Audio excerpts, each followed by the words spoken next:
There's one thing that is a must for any Thanksgiving menu. Well, any holiday really. No, it's not the mashed potatoes and gravy. It's not the mac and cheese. It's no vegetables. It's no stuffing.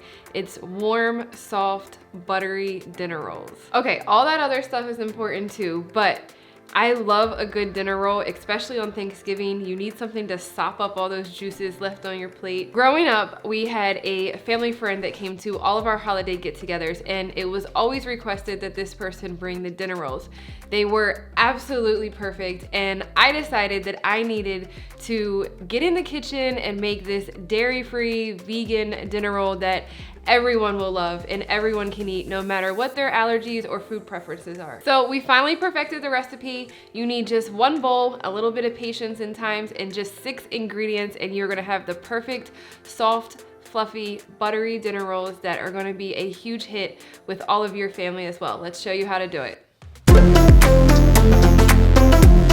We're going to start out with a large mixing bowl pre-filled with 2 cups of flour. The recipe calls for somewhere between 4 and 5 cups of flour, so make sure you have enough on hand before you get started. Next is cane sugar and then yeast. You can pour this right in without proofing it. Typically, you only need to proof your yeast when you aren't sure if it is alive.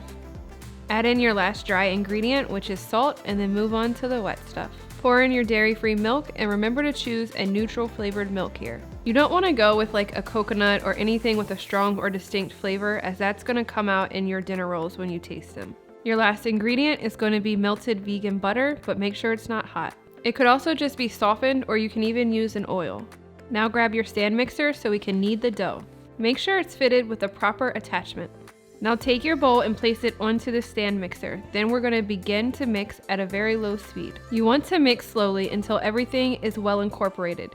You may need a spatula to push down the flour on the sides.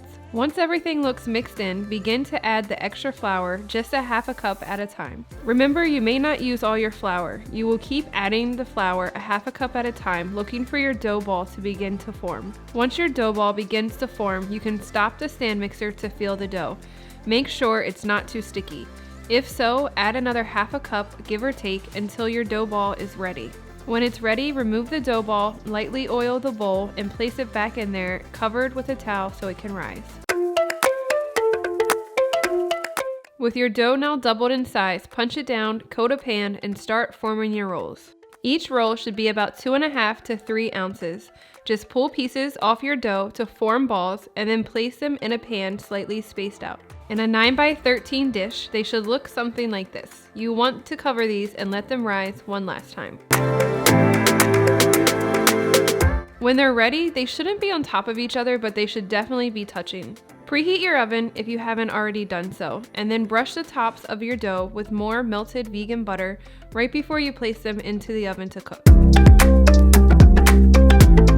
When ready, pull them out of the oven and add your final touch of more melted vegan butter to the top. Thanks so much for watching. Make sure you like and leave a comment below.